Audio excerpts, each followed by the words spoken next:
You are listening to episode 30 of the 3 Count Podcast, the podcast which covers the week's events in the world of wrestling. So let's get started. This is the 3 Count Podcast with your hosts, Aaron Phelan, Adam Barlow, and Michael Titley. Hey everybody, Aaron Phelan here, today with Adam Barlow. Hello. No Michael, but let's get on with it anyway. Welcome to the 3 Count Podcast. First time listening, then thanks for coming. 3 Count Podcast is produced every week for your enjoyment and our amusement. Is that now engraved into the brain? You don't need to read that anymore, do you? I know, I don't even need to read it anymore. It's pretty much just engraved. I feel like I get it pretty much down to a T now, so that's always good. So yeah, we had Night of Champions and we had Raw afterwards. Let's get straight on with it. How did you find Night of Champions? Yeah, very good, very entertaining. Yeah, overall great show. Yeah, I thought it was pretty great. I won't say it exceeded my expectations, but it certainly met them. It was a pretty solid pay-per-view.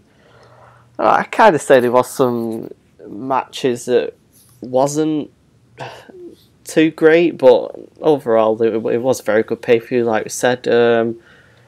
We'll do a quick rundown of it, and obviously we can talk about more as we discuss Raw as well. It's I think majority of the storylines are continuing really from the pay-per-view, aren't they? So it seems, yeah. So pre-show we did get that on Raw as well, so we might as well start with that.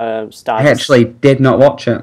No, I was going to say I didn't watch the full pre-show, but I managed to catch this match, the highlights on YouTube. I was planning on watching the pre-show, but I didn't feel like it. I wasn't feeling it, so... I'd just woken up, had a massive hangover, so I just went straight for the main course. Why not?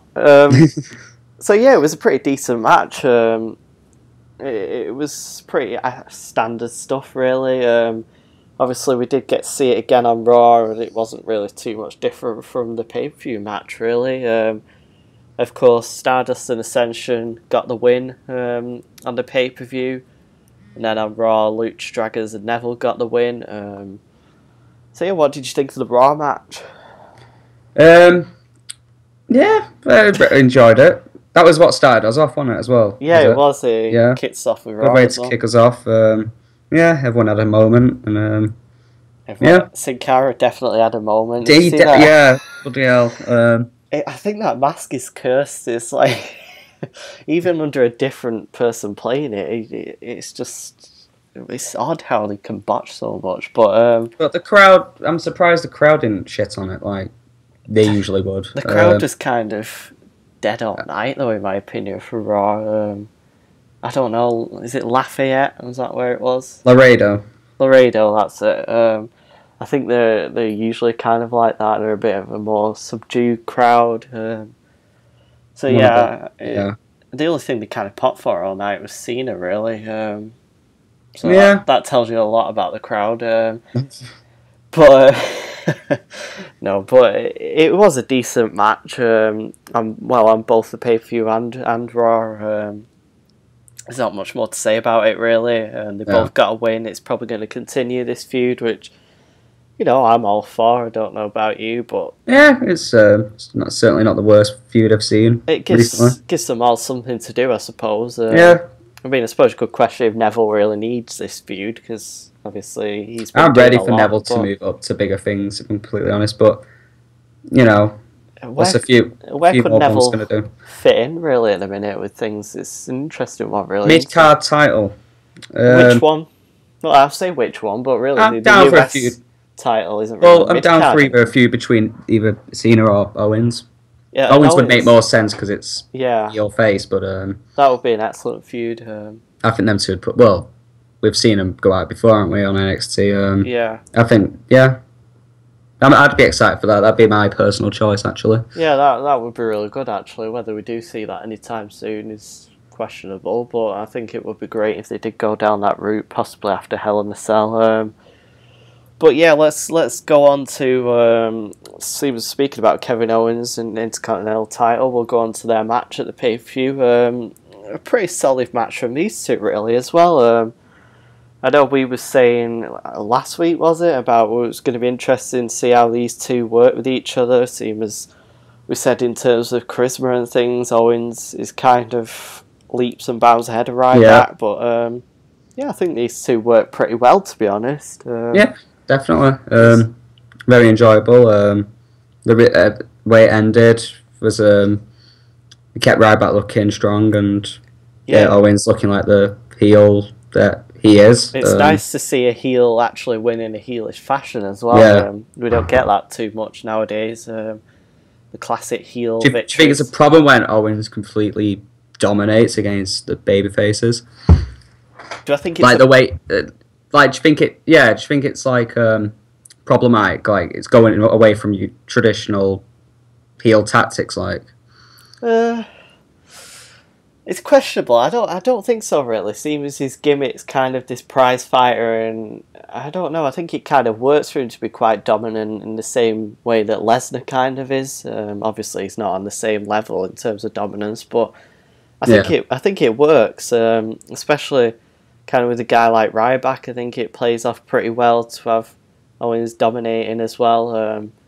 But yeah, it was good to see like I said, the fashion in which Owens got the win. I liked the eye rake into the roll up pin. I thought that was a great way to win the title. I'm looking forward to this one kind of continuing. Really, I was me too. Surprised at how kind of enjoyable the match was. It was very good. We're looking forward to seeing more from that. Did we get anything? Yeah, on Raw we got Ryback and Bo Dallas, didn't we? Kevin Owens, of course, on commentary. I love it. Him and JB on commentary. Yeah, it's just fantastic. It was great when he came to shake his hand and he just like threw the hand down when Michael went to handshake him. That was great. So great. But yeah, he's fantastic on commentary, and Kevin Owens, he was really good. I liked the little promo from Bo Dallas as well. It's cool to see Bo get a little mic time. I think that's kind of where he shines in a way on the mic. Just getting his little bits in where he can. Yeah, exactly. He can kind of get good heat, but at the same time he's somewhat likeable. I think this is the thing that's kind of grown as well with him, because going back to his NXT days, I mean, it wasn't really documented on this podcast, we wasn't doing it around them days, but I used to say I wasn't a big fan of Dallas's character in NXT. It slowly grew on me over time, and I think that's kind of a quality that Bo has. He is kind of likeable after a while. Yeah, it's good to see him get these nice little... I mean, I suppose they're jobber roles, but they're entertaining, I suppose. So it's not always the worst thing to have these sort of roles, if you know. No, it's like with 3MB, like it was a shit position, but it's what you make of it. Yeah, exactly. And they're a good example of how they can make good out of a situation that's bad. Make good out of a bad situation. And Dallas is the same, he goes out there, puts 110% in, and, the crowd react good to it. So it can only mean good things. Well, hopefully it'll mean good things in the future. Obviously that didn't end well for 3MB, but oh well. Oh well. I suppose that's kind of the New Day effect as well, really, isn't it? Like when they was first put together and they was kind of not in a main sort of role. There was kind of a jobber tag team as such. Look how they turned out now. I mean, they give it all. I suppose they're a good example of how putting in the effort in a bad situation can excel you. But yeah, definitely. While we're talking about New Day, we might as well move on to their title match on the pay-per-view. Of course, it's against the Dudley Boys. Xavier on the outside with his trumpet. I love this trumpet. I think it's so crazy how such a simple thing can really make something work. It's really great. It kind of reminds me of something like Jimmy Hart's microphone or the kazoo. It's just it's such a good thing. I mean, on Raw we had him do Rusev's theme on the trumpet. I hope that's a new thing now where he just does theme songs. I'd love it if he was up against John Cena and he did John Cena's theme on the trumpet. That'd be great. But yeah, going back to the pay-per-view, tag team title match, I enjoyed this one. I think Very good, yeah. I don't know if it was this match or the 6-man tag that Mike said he wasn't too keen on. He was not keen on the 6-man one. Oh, right, was it that one? Yeah. Yeah, but I enjoyed this one. This one was really good, yeah. I mean, of course, it did end in a DQ finish. What you want to make of that is up to you. But well, I was fine with it because, like we talked about, I believe it was last week. Hopefully, the feud's definitely continuing. But yeah.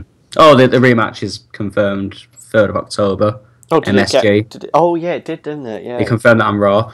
So I'm hoping, like we were saying, if it tag team TLC match, it's looking more and more possible. I think maybe not at TLC. Maybe even if they do it, on Saturday, to sort of mark how special this night will be. But yeah, it could be. It could be at any point. I think they're definitely going to try and drag this one out for as long as they can do.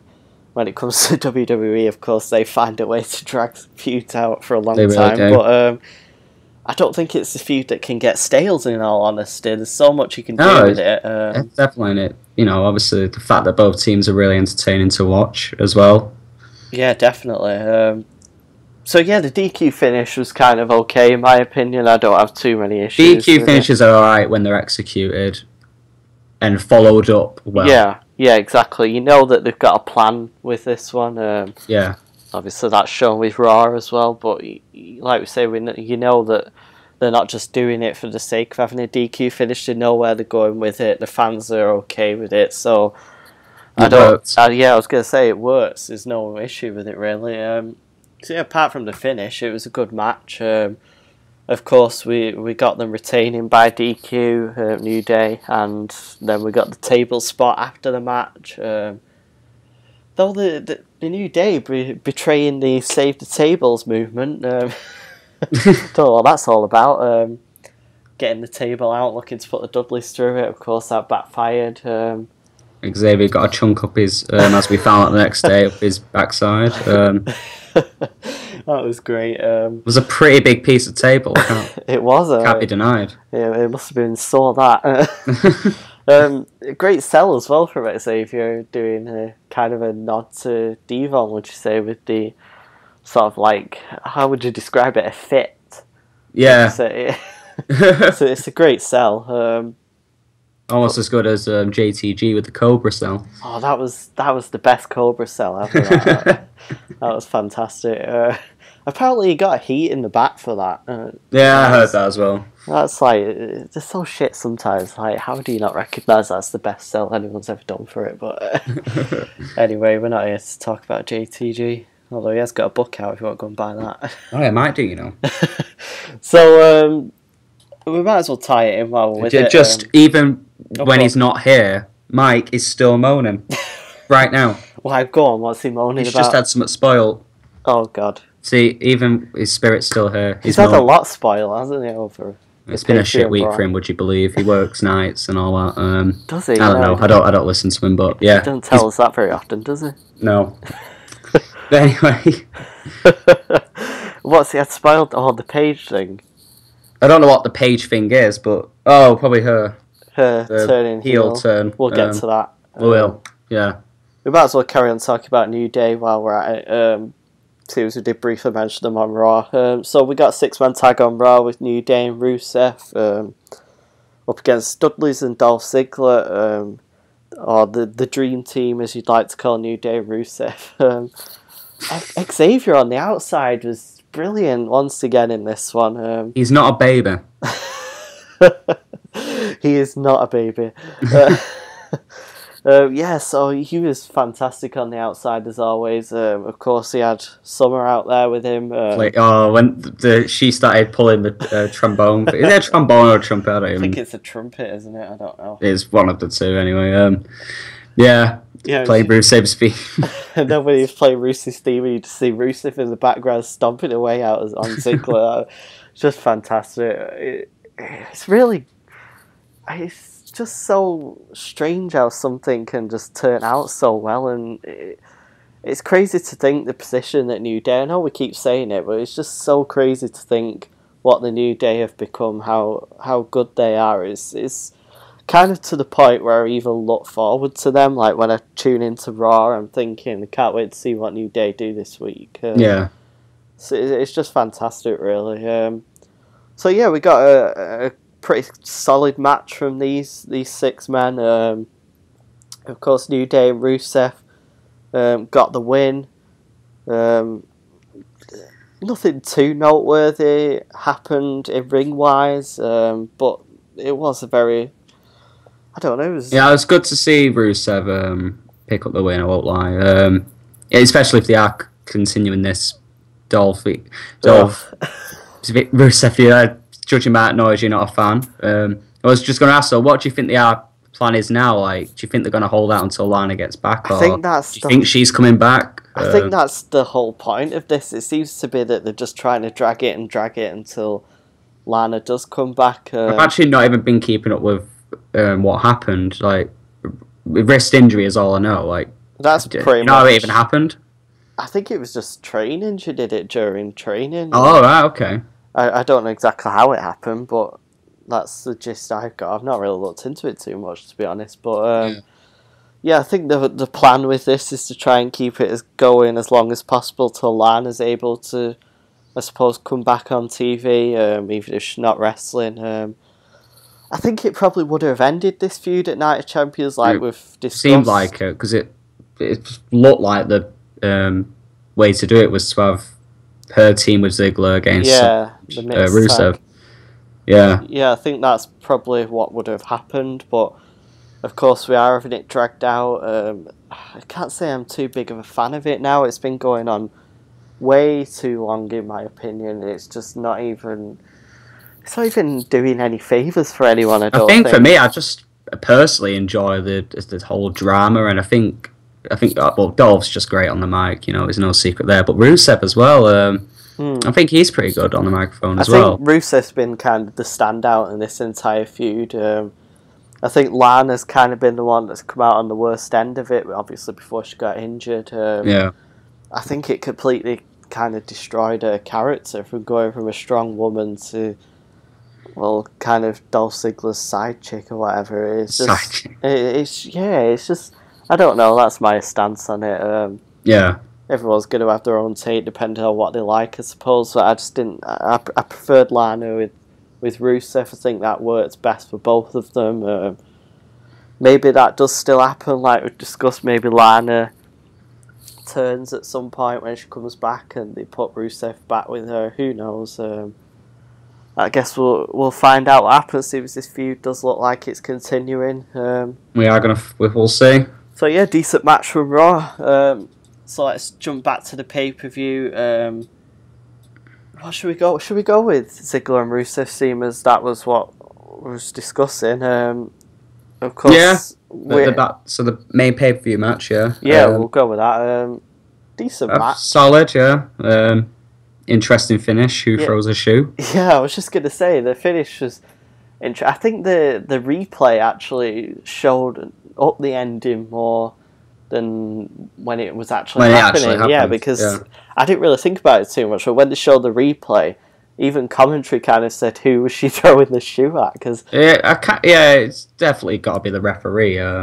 Just out of frustration, like it kind of. I don't know. It wasn't. I don't think the whole thing was perfectly timed, but when they showed the replay, it was kind of a case of she just directly threw it straight at Rusev, and it was like, why did you show that replay? It didn't do you any favours, really. But yeah, I suppose it was a decent finish, stunning Rusev, I suppose, letting Ziggler get the zigzag. I did want Rusev to get the win in this one. I thought he was going to get the win. But yeah, Ziggler, I don't really have an issue with Ziggler getting the win either, I suppose. I don't know. It's a shame how WWE treat things sometimes. Like, they put Rusev like this unbeatable monster for a year, and then as soon as he's been defeated, now it's kind of like, oh, it doesn't matter when he loses. Now it's not really an issue anymore. Yeah. I don't know. I don't like the way they book people. That's always been the case, though, with these undefeated streaks. Well, as soon as they end, they always tend to... It's like we've got Braun at the minute, isn't it? Braun Strowman. I mean, the way they're booking him at the minute, you think, how's this guy ever gonna lose, Be I beaten. suppose. Yeah, Yeah, or be even taken down. exactly. Yeah, it's like the booking is so damn strong at the minute. It's like even somewhat on the level of Lesnar in terms of how much he can take. I mean, he took like a Superman punch and how many other moves on Raw, I think it was. He still didn't go down. It's like, what are you going to do to get this guy down? But yeah, jumping the gun there a little bit, let's go back. So yeah, decent match from Ziggler and Rusev. I mean, they do work well together in the ring. Oh yeah, yeah. It's entertaining to watch, but I just don't think the feud's too good, to be honest. Obviously, it's going to continue. Is it going to drag out to Survivor Series? Do you think they could make a 5-on-5 match out of this one? That's possible. I suppose they've got a lot of possibilities with Survivor Series for tag matches. I mean, you've got the Wyatt and I suppose Shield, if you want to say feud, or at least two parts of Shield. Survivor Series is looking good right now with like all the teams they currently have. All Yeah. the tag team stuff they have going on. Yeah, definitely. There's a lot of potential for Survivor Series this year, which is great. Of course, you've got the possibility of Undertaker possibly competing at Survivor Series as well, which is somewhat appealing. Yeah, definitely. Speaking of that, I mean, I think we're pretty much done with talking about Ziggler and Rusev. What was with the random announcement? That just came out of nowhere, fantastic. didn't it? I was just watching the thing like, oh, this I was going to say Brocktober. Well, you just assumed, Brock Lesnar's Go to Hell tour. I was just assumed it was going to be like little documentaries on the networks just before his match at MSG, but yeah. Yeah, exactly. It was like, I was just watching it, I was like, oh, that looks pretty cool, looking forward to that. Oh, yeah, Stone Cold podcast, that's going to be awesome. Then it just like came out of nowhere. It's like, Hell in a Cell match, Undertaker and Brock Lesnar. I was like, wait, what? Holy shit! That was just came out of nowhere. But yeah, that's gonna go off, as you like to say. That's gonna go off. It's gonna be that's gonna be a classic. Of course, they did have the match back in 2002, 3. I don't know. Yeah. I'm not sure on the year, but that was one of the best Hell in a Cell matches. If it lives up to that, is remain to be seen. But that was brilliant. So I don't think these two can disappoint in Hell in a Cell anyway. But Undertaker and Hell in a Cell in itself is a moment. I mean, if this is his sort of retirement run, I suppose it's great to see he's actually getting a last Hell in a Cell match, I suppose, before he retires. That's pretty good. I don't know if it is his I'm really in two minds whether this is a retirement run for him or not. I kind of want it to be, but makes sense when you look at it. Like it'll be WrestleMania in his home state. I don't know. From a kind of selfish standpoint, because supposedly we're going. I want it to be his last WrestleMania because that'll be something really special to witness. Be a moment, yeah. But I don't know. I kind of think it makes sense as well. I mean, he's not young anymore. His health has been questionable in the past couple of years. I mean, this year he has been the best shape he's been for a long time. In a while, yeah. Yeah, but I think it's kind of time to call it a day. You don't want to kind of tarnish a legacy. I think it's gone as far as it needs to go with him, and I think a retirement would kind of be best for him in terms of his health and, in terms of his legacy as well. I don't think he needs to do much more, but we've got plenty of time to discuss this, so let's kind of jump back into the pay-per-view. Looking forward to that match, Hell in a Cell, but like I said, we'll talk about that much more. What should we go? Should we go on to Divas title? Yeah. Good call. Good call, man. So we had Charlotte going up against Nikki Bella for the Divas title. Of course, there was a stipulation that I kind of forgot about during the match. But if Nikki Bella Glory. If Nikki Bella was counted out or disqualified or whatever, Twin Magic, then she would lose the Divas Championship. I don't know how I felt about this match. Obviously, I thought it was alright. Nikki was kind of on the offense for the entire match, really, working on the leg. Charlotte did a fantastic job of selling it.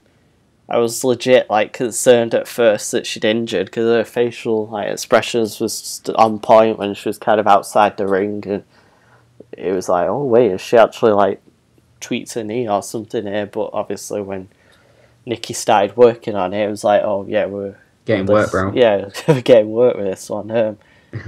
But yeah, it was a pretty decent match, I suppose. But it kind of, the ending didn't make much sense. How it was like it took Charlotte like just a couple of moves to kind of get back into it, and then get the figure four, or what is it they call it? The figure eight. Figure eight. It's the figure four until she bridges, then it becomes the figure eight. Yeah, that's the one.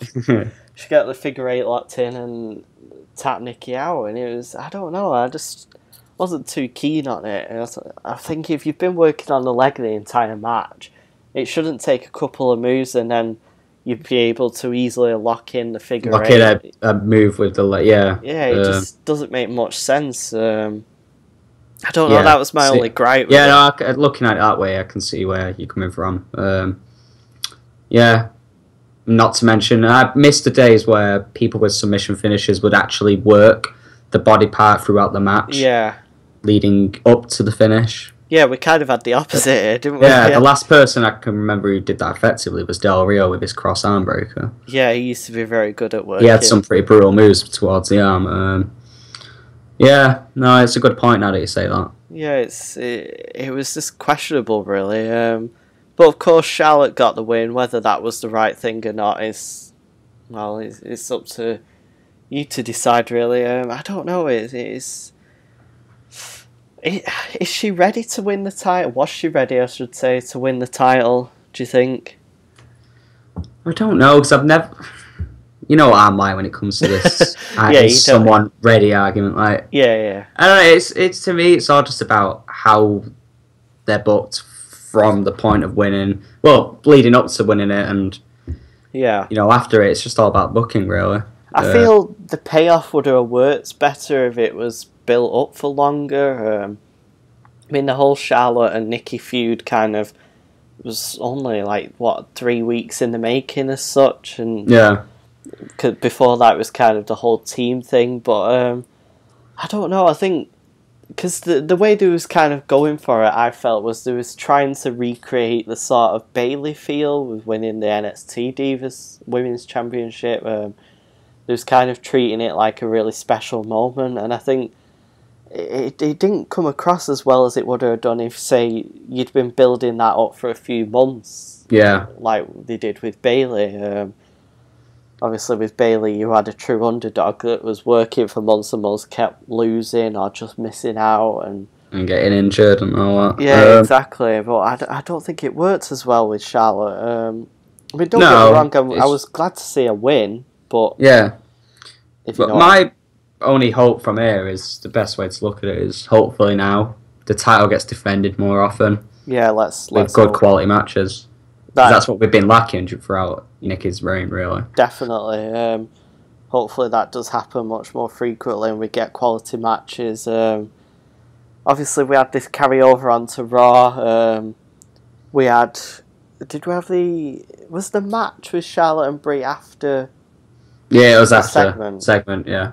Right, so we'll go into the segment. Because we had Rick coming out congratulating. Yeah, so... in case you didn't know, Charlotte is Ric Flair's daughter. I mean, that came as a surprise to me, but I'm not sure I've been told that before.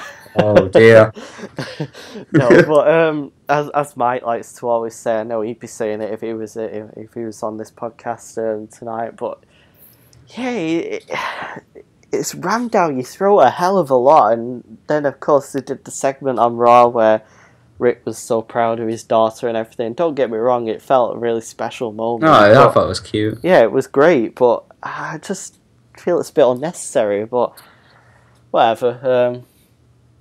It was cool, I suppose, because it led to, of course, I'm not going to say long awaited, but I suppose much anticipated Paige heel turn. How do you feel about that one? Yeah, I'm happy with it. I've seen her as a heel before. She's really good. She's good in both roles, to be honest. Yeah. Yeah, I'd say as long as it's played right as long as she's booked well. I thought that was a very stellar promo from her. Yeah, definitely. It was pretty epic. She got real with it, I suppose. I didn't expect it, if I'm completely honest, but yeah, it was kind of like a shoot in a way. It was crazy. I thought the heel turn kind of would have been her attacking Charlotte or something. I didn't think it would be kind of a verbal rundown like she gave. And I love how she not only targeted her but attacked every diva in the locker room verbally as well, especially Natty. That's what I was gonna say. It was a surprise to see her bring up Natty and other people. It was like Summer and Lana, of course, as well. She brought them up. It was pretty great. It reminded me of AJ's promo a couple of years ago. That was very good. It was somewhat similar to that in a way. Of course, we don't have the Bella screaming, say it to our face or whatever this time, which was annoying last time. But yeah, it was very good promo from Paige. I'm looking forward to seeing a heel run. They kind of teased Natty as well coming into sort of an alliance with Paige. How that goes, I suppose we'll see. She was too chilled about what she said backstage. Like, I always noticed this with Natty. Like, she's too I don't even know what the word is. Just too serious. Yes. It can't be one way. Like, I mean, don't get me wrong. I have sympathy for her because of how she's left out and everything, but she just seems very serious with everything she says. Yeah, I get your point. Yeah. I don't know. It's probably So dead air then. Yeah. So. I've completely lost track of where I was there. What I was talking about? We had Natty joining. Yeah, so the match. We just had a real life interruption, so we're still trying to recover from that. Yeah, if my editing doesn't clear that up too well, we did have an interruption, but in the form of Marvin Gaye. Of course, we can't play it, copyright reasons. What a shame for Adam. But yeah, let's dive straight back into where we was. Charlotte and Paige and all that stuff. So yeah, we went into a match with Charlotte and Brie Bella after the whole segment, and we kind of had a repeat of the match the night before in some ways. We had Brie working on the leg for the entire match, and then again Charlotte coming back with a couple of chops, a spear, and the figure eight to get the win. I don't know. It's just I don't get why they're doing this. In all honesty, it's strange behaviour. It is very strange behaviour. I don't know if that's their way of kind of saying it's a quality performance, or I don't know. I'm not sure. It's a strange one. It's different. Yeah, very different. So there's not much I can say. Decent match. I don't know. Was it decent match? Just questionable. Yeah. No, not even tactics. Questionable way of going about it. Questionable booking, I suppose. Booking. Yeah. There we go. That's funny. It's been using that word all night. But yeah. Yeah, it was an interesting one. So we'll jump back to the pay-per-view. We'll go with the 6-man tag. So yeah, I was interested to see who the partner was going to be for this one. I don't think really we called it. I think me and Mike might have mentioned Jericho's name, but we didn't really take it very seriously. Yeah, I was very surprised with it. It's always a pleasure to see Jericho. Definitely, yeah. One of the greatest of all time, in my opinion. So yeah, I was pretty stoked to see Jericho. At first I thought it was Joey Mercury, the guy that jumped in the ring. So Bray as well. Is that your partner? It was great. It was just great with Bray. Is that your guy? And then I think it was Roman that was like, yeah. It was really funny. Props to the guy. He kind of committed to the Shield gimmick. He looked the part. It's one concern I've got at the minute with security is they're really I was just going to say slacking at the minute. We've got.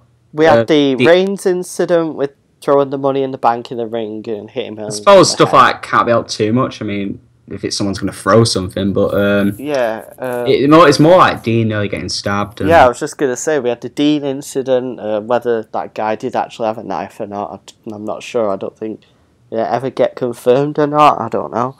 Yeah. And then we had the guy coming out in Seth Rollins' entrance on Raw, and then now this. It's just, I don't know what's happening with security at the minute. They're slacking. Slack and fire the security, man. I mean, it's a matter of time before I suppose something serious kind of can happen. So let's hope they get that stuff together. Get your shit together, WWE. So yeah, we had Jericho coming out as the mystery partner. I was stoked for that. How much sense it makes in kayfabe is questionable. It's like, oh yeah, we're going to get a third guy to kind of level up with Braun, and then we get a guy that's smaller than both of us, but who cares? It was awesome. Who cares, Jericho? Back.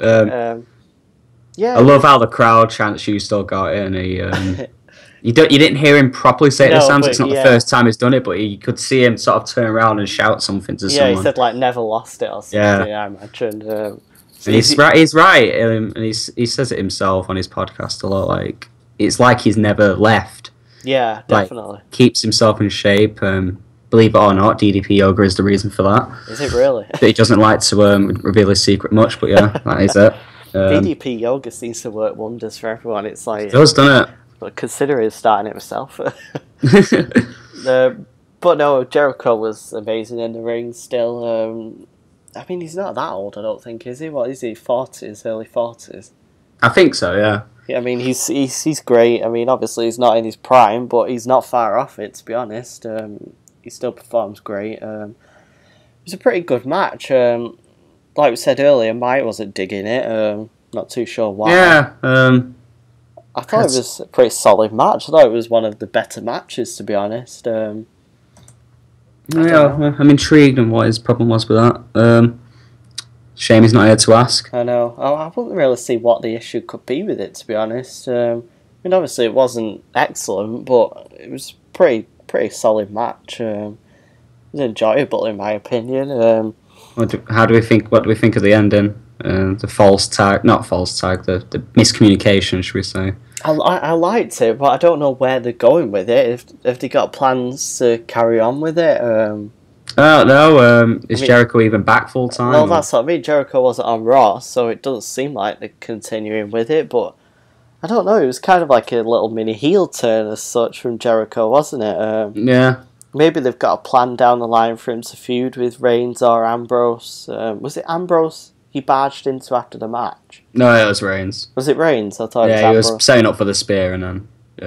No, after the match, when he brushed... Oh, when he I can't remember. I think it might have been Dean he brushed the shoulder off. I'm not sure. That'd be a cool feud. That would be an awesome feud. I'd love to see that. It is very possible after that little tease. But, yeah, of course, the ending was him tagging himself in after Reigns was setting up for the spear. I don't know, I liked the ending. I thought it was pretty good. It told a story in a way. It continues the whole Wyatt and Dean and Reigns feud. Yeah. Obviously, they've got a new partner now, as we found out on Raw. So, yeah, I'm looking forward to this one.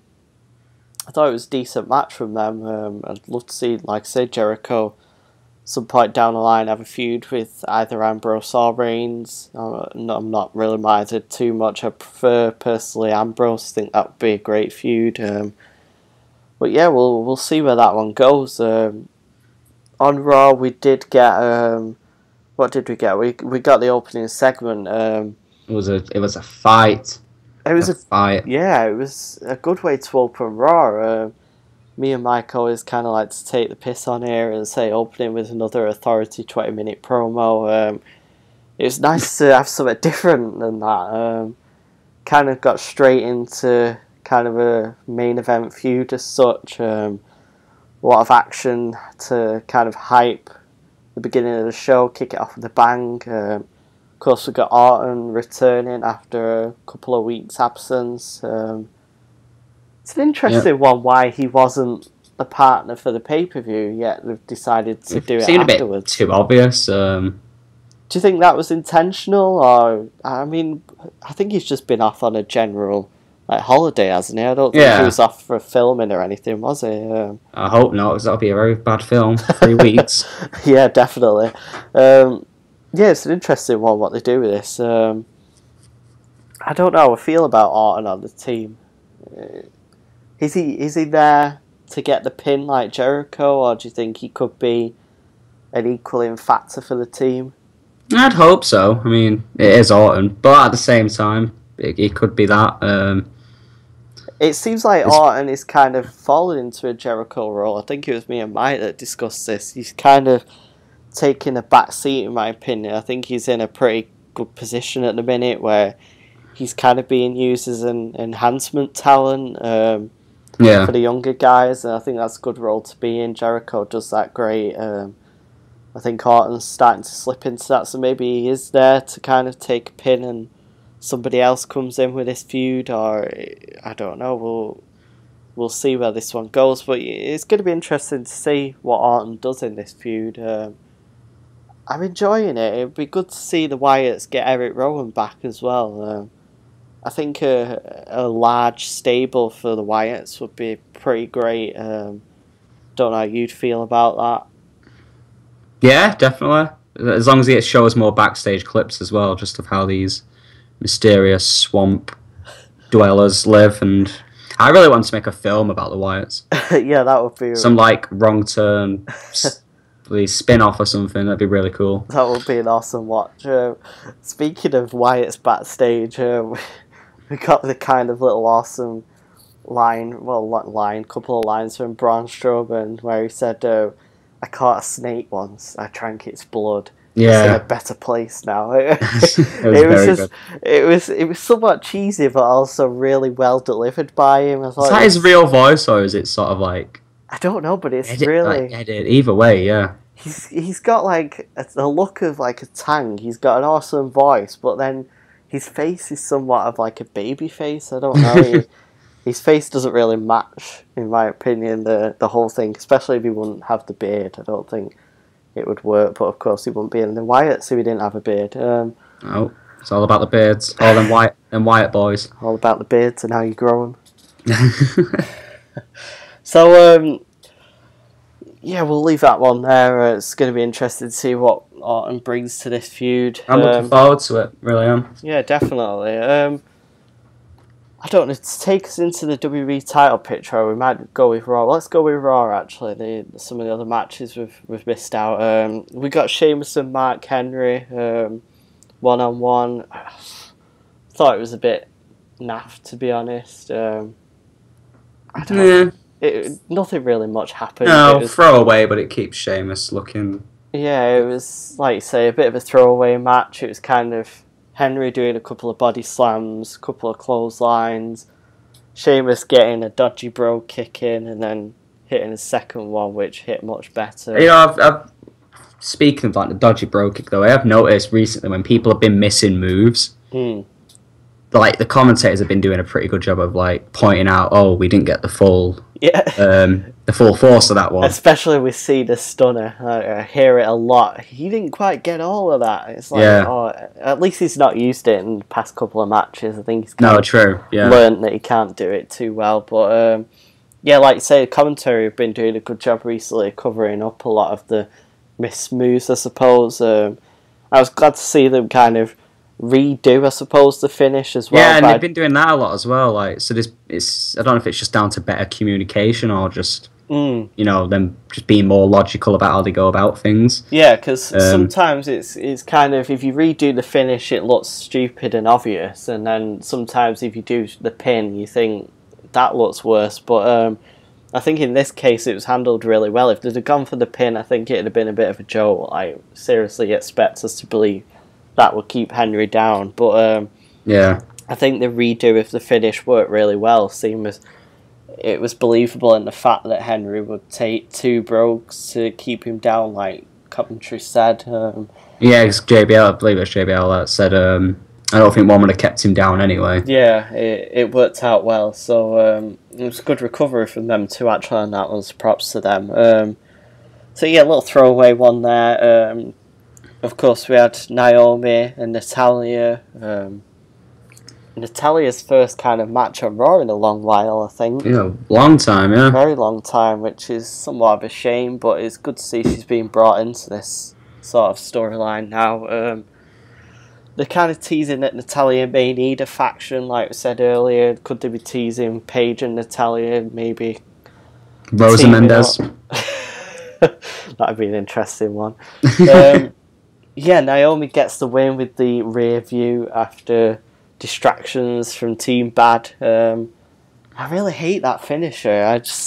The rear view? Ass to the face. What happened to the one that she used for a few weeks? It was like some kind of... Was that the one with the leg over the... Yeah, I believe... I actually can't remember it, but I remember it being good, though. Yeah, I think Alicia Fox used to use it a few years ago as her finisher, and then she kind of adopted it, I think. But yeah, it was kind of a good finish. I mean, she did screw it up a couple of times, so maybe that was the reason why. But I think it was a lot better than the rear view, which is... I don't know, it's one of the worst. It's more of a face move, isn't it? Yeah, it's I don't know, I'm just not a fan of it really, but she got the win with it, and obviously they're trying to tell a story with Natalya needing a team behind her, so we'll see where this one goes. It's good to get Natalya back on TV. I think she's been lacking in this Divas Revolution, considering she is one of the best workers, so it's good to see her around. I think Mike will be pleased as well. Yeah, definitely. He's a big fan of Natalya. It's an interesting one, why Mike is a fan of Natalya. All of his choices are interesting. Yeah, they don't make much sense, do they? Strange behaviour, but it's refreshing for us all to like something together, though. Definitely. So yeah, and then we had Big Show and Cesaro. I wasn't too keen on this one. I get what they was doing with it. They're kind of trying to build Big Show up as credible, but did Cesaro really need to have to be the guy that they do this with? At least it gave him the moment of lifting up. Over the rope. That was really good. That was a very good moment. I mean, I'm not having too much of an issue with it. It's more from a personal bias. Oh yeah, to see one of your favourites. Yeah, I mean, obviously it kind of makes sense with Cesaro having the back injury. Well, yeah, it looked as well as it did. It's like, his back was hurt and he managed to still lift off this move by some miraculous way. Yeah. But obviously that made his back even worse, and then just Big Show managed to get the punch in. I mean, on paper it seems fine, but yeah, I could understand it from a Big Cesaro from that point of view. Yeah, it's more of from a biased, personal standpoint. I have an issue with it, but I don't know. I think it could have worked if they had Miz in that role, which I think would have made more sense in my opinion, seeing as they've kind of been having a feud. But it was Cesaro. It was what it was. It was a pretty good match for kind of Big Show standards. I mean, of course, Cesaro is always on point in the ring. I'll tell you what I'm loving with Big Show right now. It's just his random spur during a match where we all scream, "I'm a giant!" Yeah, I'm loving that. He's so charismatic as well. That's the thing with Big Show. I think if he retires, he would be great on commentary or something. Yeah. I think that would be a good fit for Big Show. Definitely. Because he is very charismatic. It's you can't take that away from him. Yeah, definitely. It's strange that he's not really had... Well, I wouldn't say he's not had the chance, but he's not been showing it in the past few years as much as he has been recently. So, say props to him for what he's doing at the minute, because it's great. Especially with the retiring stuff as well, when people have been chanting, "Please retire," and he's like, "Find someone to retire me, and then I'll retire." It's pretty good. I think he's still got a few years left in him yet. Definitely, although have to found someone to retire him. He's facing Brock Lesnar. If anyone can do it, it's Big Brock. Definitely. Should be a decent match from them. We saw it at Royal Rumble last year. I think it's mainly there to put Brock over. I don't think there's any doubt. It'll be pretty solid though. Yeah, it should be a good one. Stiff as well, but I think it'll be a very good match though. I imagine it's probably going to be better than the next encounter. I think Brock's kind of found his style in the ring now. I think at their last encounter, he wasn't doing the whole suplex city thing and stuff. I think he's kind of found what works now. Since the Cena match last year, I think that was kind of the point where Brock found how he works best in the current climate with WWE. So yeah, it should be a solid match, like you say, with these two. I'm looking forward to that one. So yeah, pretty decent match on Raw. So let's dive back to the pay-per-view before we get onto our Raw main event. We had the double sort of... Actually, you know what? We'll do it after we talk about the main event, Night Champions. So we had Cena and Seth Rollins got first with the US title on the line. I'm surprised the matches were back-to-back. I thought that match was going to kick the show off. Yeah, I was very surprised that it was back-to-back as well. I thought they would have given Seth a break in between, but I suppose it made sense. No, it makes sense. Yeah. Just put Seth over even more as like a really good worker. Like one of the best you have today, easily. Definitely. Seth is one of probably the best in the world in a way at the minute. He's fantastic. I think night before proved it really on the pay-per-view. 2 great performances, but like I said, we had the first matchup, US title.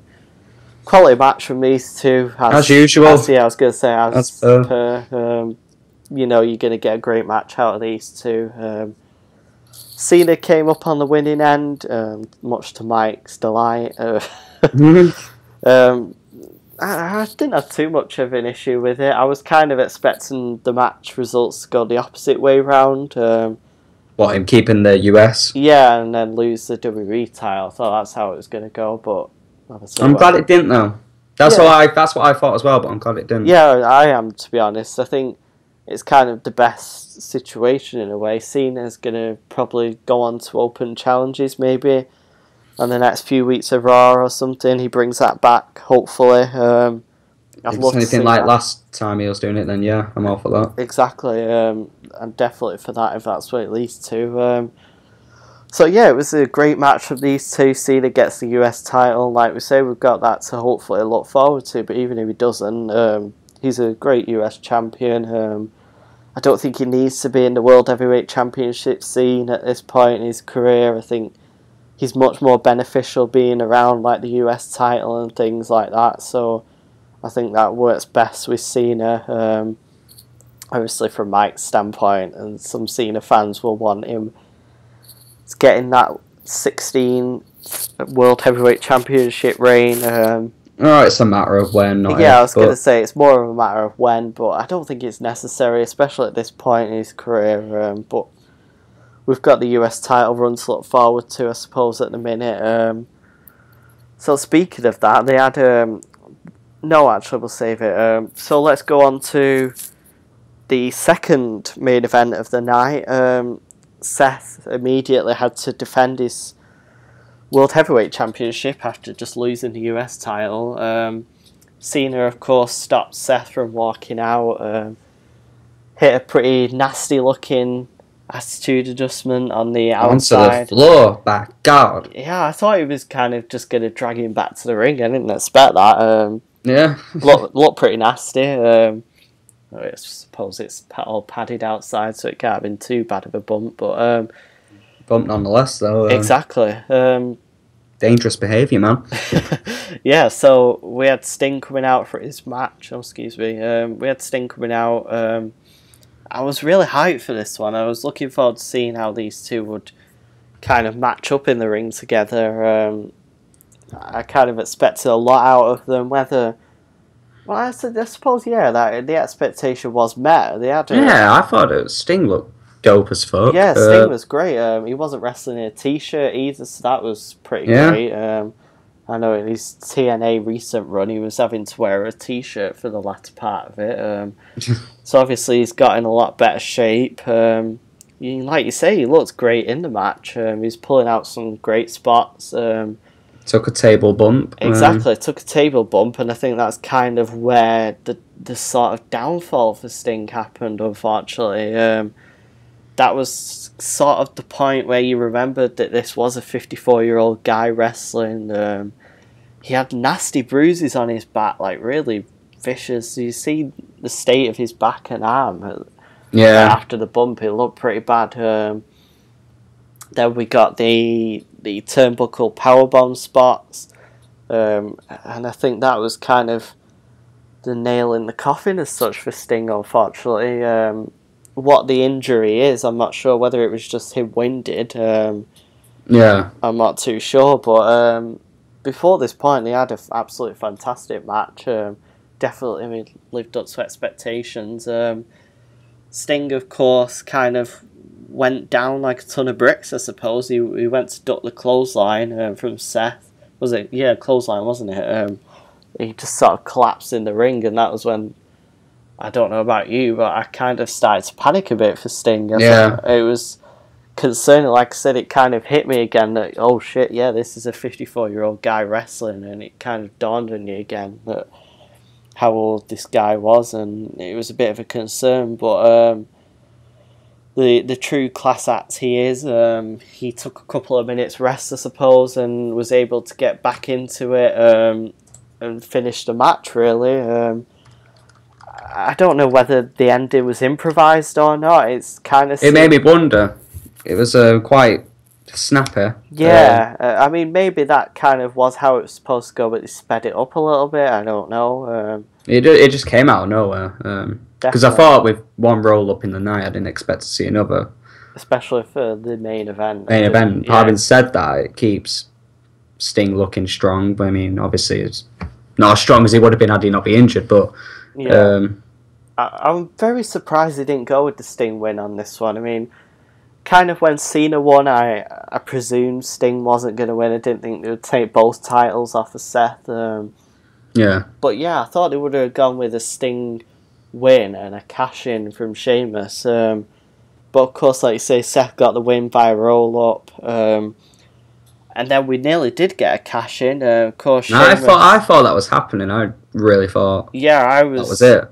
I was kind of thinking, oh god, here we go, we're finally getting Sheamus as champion, the moment I've been dreading. As we know, I'm not a big Sheamus fan, personal preference. But yeah, I really thought the cash-in was happening. And then, of course, we got the Kane interruption. Very surprising again. I mean, I somewhat got this spoiled. I didn't necessarily get it fully spoiled. I saw, I think it was on Twitter before the pay-per-view. I saw someone say Kane was backstage. I kind of presumed he was going to be the third man for the tag team at that point. And then when he wasn't, I thought, oh, maybe he's just visiting. So the interruption at the end of the show kind of still did come as a surprise, but at the same time it was like, oh, that was why he was backstage, now I know. But yeah, it was pretty hyped to see him come back with the mask on. That was awesome. He attacks Rollins, and again, I thought Sheamus possibly was going to take advantage of this. But no, Kane with a chokeslam on Sheamus, and hitting the tombstone on Rollins to close the show. It was an interesting ending, really.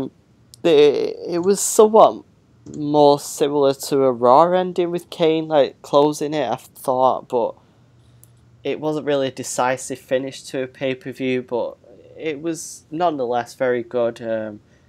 It's pretty hype. So yeah, I enjoyed it, I suppose. Don't know about you. What did you think of the interference? No, I enjoyed it. It's great to see Kane back. Yeah, definitely.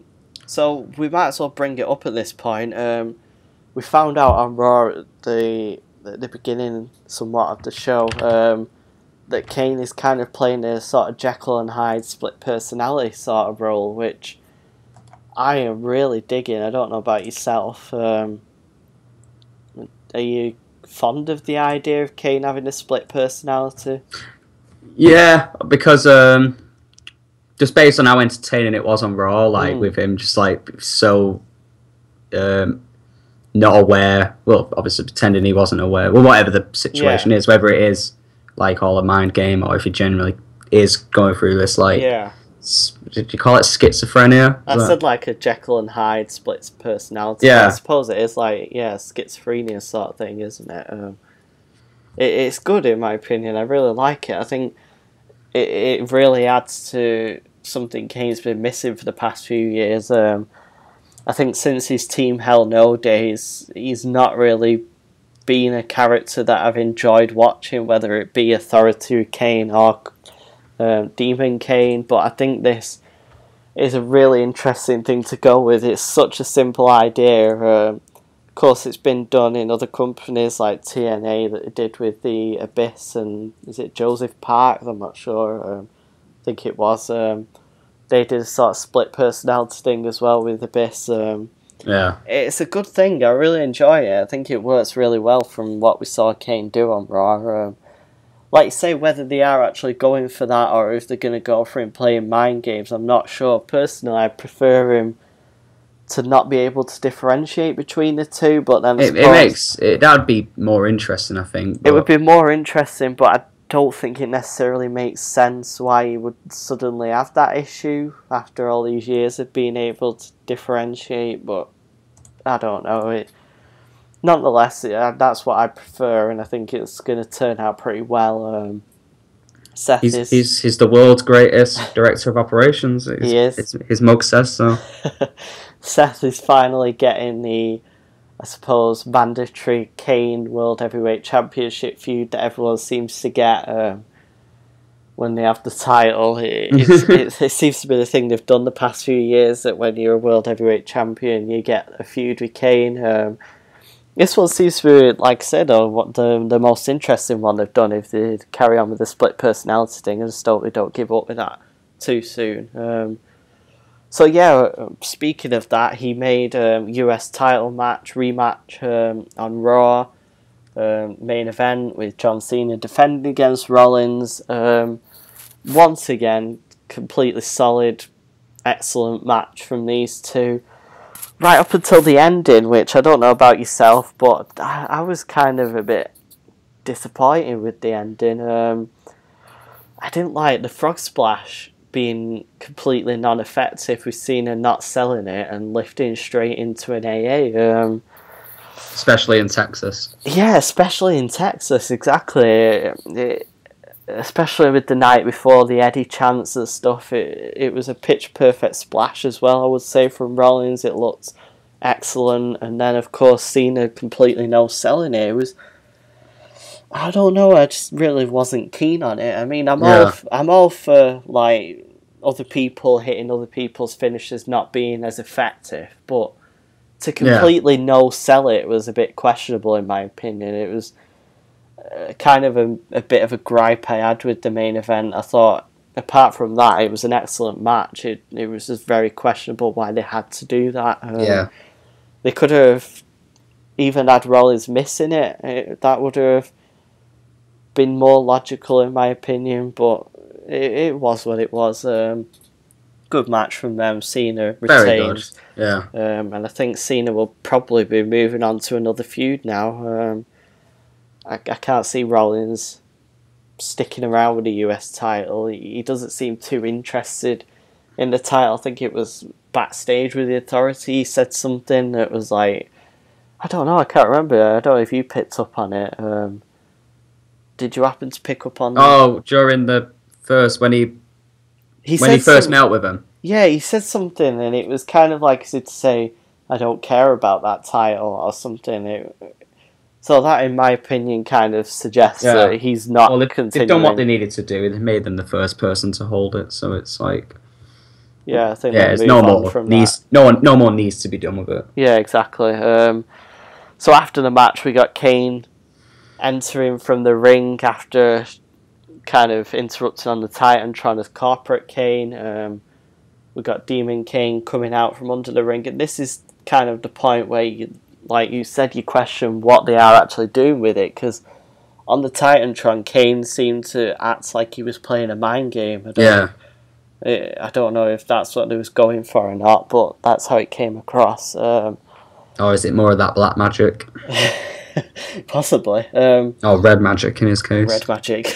But yeah, Kane comes up from under the ring, drags Rollins straight to hell. And then they have like a little smoke party under the ring. Yeah, bit of a rave going on down there. Big red rave. Big red rave. Yeah, so we close Raw with the smoke coming out from under the ring. It's going to be interesting to see how they open Raw next week with Rollins escaping. It's going to be an interesting one. But yeah, overall, a pretty solid couple of days of wrestling from WWE. Yeah. we got a decent pay-per-view and a pretty good Raw afterwards. The road to Hell in a Cell, I suppose, begins now. That should be great. Got a whole decent month, very good month planned ahead, October-wise. Yeah, October should be excellent. We've got, was it Proving Ground or something? Proving Ground, a new series. Yeah. JBL's got a new series going on the network. Yeah. Just to plug that one out there. We've got our rival Stone Cold doing his podcast. Doing his podcast on the network. But, you know, we should try and get him on here, you know. We should. I think he'd appreciate coming on here, you know. But yeah, we've got Stone Cold's podcast on the network. We've brought that. Really should be interesting. Madison Square Garden show. We've got a lot of great stuff coming up on the network. Yeah. Can't wait to cover it. Definitely. So yeah, and congratulations to Lucha Underground as well. They just announced that season 2 is happening officially, so that makes me a very happy boy. I'm sure it does. That's fantastic to hear, especially with kind of like the cliffhangers they left the last season on.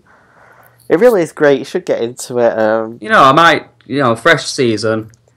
Yeah, trying, because I remember last time it was like we started discussing it halfway through, didn't we? So it's like, it's one of those things where you don't want to like. The thing that's so great about it is the way it presents itself. It's much more like a traditional TV show. They don't. I've never seen a wrestling show kind of take the approach they do with it. It's much more cinematic. It's really an interesting show. It's very different from any other wrestling show out there at the minute, which makes it so special. So yeah, congrats to them for getting picked up for a second season. Can't wait for that. That should be great. So we've got that to look forward to next year. So yeah, with that, guys, thanks for listening. Check us out in all the usual places. Subscribe to us on YouTube. And yeah, we'll be back next week. So thanks a lot. Thank you very much. Thanks for joining us. Bye, guys. Goodbye. You've been listening to the 3 Count Podcast. Be sure to tune in next week for more weekly wrestling roundup.